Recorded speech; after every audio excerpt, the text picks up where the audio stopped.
Hey guys, welcome back. In this interview clip of mine with Bruce Kulick, he shares his thoughts on the current state of the music industry. I did this interview with Bruce Kulick for my documentary, What is Classic Rock? If you'd like to see the full documentary, the links are available below. This video is previously unreleased footage. Make sure to subscribe for more. I do feel that the record industry has been completely turned upside down to a point of I don't know even how it can figure out really what it's supposed to do. People are getting their music in different ways that didn't fit the old model, which really worked. David Crosby, who I met at one of the rock and roll fantasy camps that I recently did, and I asked the question, what do you think about the music industry that you're asking me? Him being someone at Woodstock, okay, you know? And he's very vocal and very bright, and he was very clear that, you know, the record companies, you know, shot themselves really bad and killed themselves as soon as they put out CDs. Suddenly there's a product that can be replicated, that there's no loss in generation, you know. Yeah, you can, you know, record off of an album and then share that to a friend, but as it goes down the line, it starts to sound like crap. And it's not the same, okay? But as soon as digital music was distributed, and the computer, which helped create digital music, is in everyone's hand, including now their phone. Hence, you see photography places going away because I can take a great picture with my iPhone.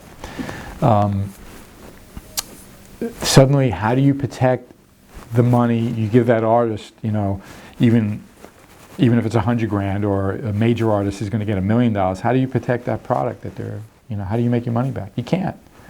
And then the rates that the streaming, you know, companies are allowing for the artist, although I do think that some of the industry has their hands in that, but everyone's not really clear about it, if you get what I mean.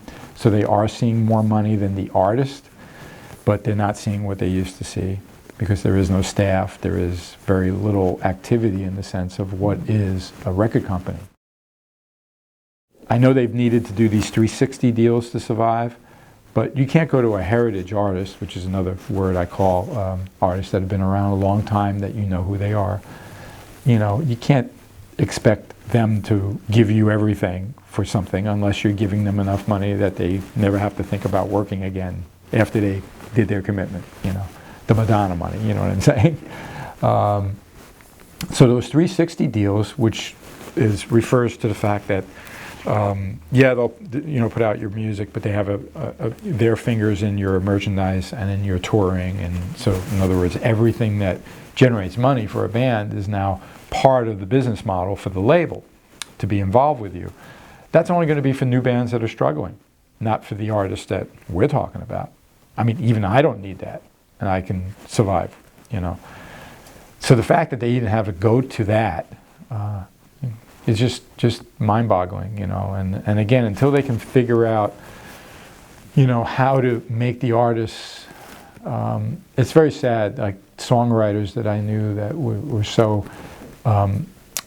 in demand and everything, because they could really make money having that hit for Heart or that hit for Journey and help co-write a song for one of the Kiss guys, you know. If people aren't, you know, buying the music so that there's money generated for the publisher and so on, you know, how do you expect to get the hot songwriter? Diane Warren, who I oddly had a dream about last night. I have no idea why. You know, she's written, you know, some stuff in my world with Kiss and Michael Bolton and all. You know, she does well still, because there's still writers like that need to be in a movie song. You know, and she's an incredible writer. But the whole model of how everybody is getting their music and paying for their music is so different that the business behind it is just not somewhere where I could predict where it's going or if it's still in a free fall. What I find, a lot of the new artists that are popular, they have that producer guy, you know, and that guy is the guy. Let me tell you, there's a lot of smoke and mirrors with that. They're talented, that producer guy, but he's got 5 guys that give me some beats, give me some this, give me some that, and that's what they do. And then here you go.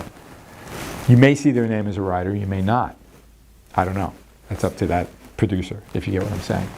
But yeah, all of that is so much different than Steven Tyler and, you know, Joe Perry hashing out a killer new song, you know.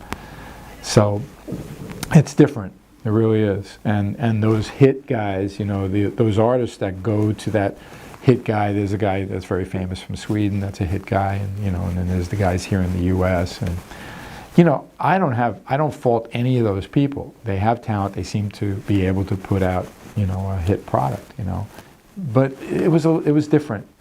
I think it was a little more very important for that kind of organic, where the band guys really define what they're about, and they're less about looking for the outside person. Many of the classic rock bands would use a hit producer, you know, Metallica, Bob Rock, okay, yeah, you know, define their sound, and he's been a part. We had Bob Ezrin, who's worked with, you know, from Pink Floyd to Alice Cooper. But again, that guy's trying to write with the artist and bring in the strongest elements of people that they know. All right. So I just think maybe the artist comes through more, and now that some of the new people, it's really more about the voice for them, you know, that they have that hit voice. The guy in, you know, Trent Reznor from Nine Inch Nails, and that's like certainly not classic rock, that band, even though I enjoyed some of their albums very much. You know, he had a little Gene Simmons demon doll on his keyboard where he used to write a lot of the stuff. I mean, these people have to be influenced by somebody, you know. And that, I think that's the beauty of music, is that everybody, I don't like new artists that try to sound exactly like anybody, you know.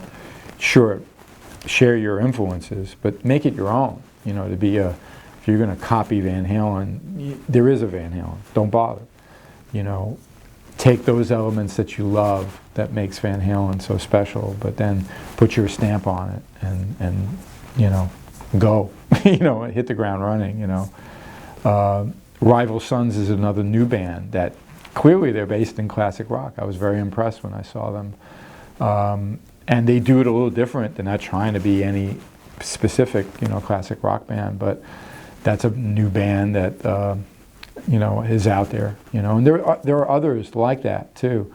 The problem that there may not be a household name is the way we now digest music and are exposed to music. I remember a friend of mine turning me on to Muse, and I was kind of like, that's a little Queen, a little Radiohead, a little this, but I really like it, okay? And they became much bigger past the album that I was first turned on to the point where I won't not buy one of their albums, okay? And I heard they put on an incredible live show using all of the elements of a big rock concert, you know. So do the country stars, but, you know. And I feel like a band like Muse really represents the current, you know, kind of scene, because he's brave enough to put that crazy thing on his guitar to make the guitar sound like a synthesizer, yet he plays like a motherfucker, and his music is quite powerful. So only because of a band like Muse, Radiohead before that, even though they were a bit more complex as a band, I don't know if they're going to change the world, okay, but they can sell out arenas. And that means something, because if a band can do that, then you know there's other people who have that desire, okay, and they want to headline, and maybe they'll woodshed enough the way the Beatles did, go to some, you know, sleazy club and play for 2 years together as a band, as opposed to sitting in their bedroom on a, you know, a laptop with Pro Tools, all very like this. For me, music just has to communicate to people. It's got to make me feel something, you know. So, yeah, there's a lot of disposable pop that's huge out there that I don't get how it means anything, okay, to someone. And then again, I'm not a 12-year-old girl growing up in, you know, Ohio that's what all her friends are listening to, you know. Certainly, at some point, they're going to hear, you know, crunching A chords from the AC/DC and go like, I like that too. You know, I just always feel that. Or you can't deny when you hear Led Zeppelin or a catchy Beatles song. Well, they're all catchy to me. I mean, I just always feel that even if they are attracted to disposable pop that I consider, once they really sit down and hear some of the stuff that was from the generation that I really feel shaped, you know, the best stuff of the music world, that they do respond to it. Because it's undeniable music. It reaches out and grabs you, and if you didn't hear it the first time, it will shake you by the second time.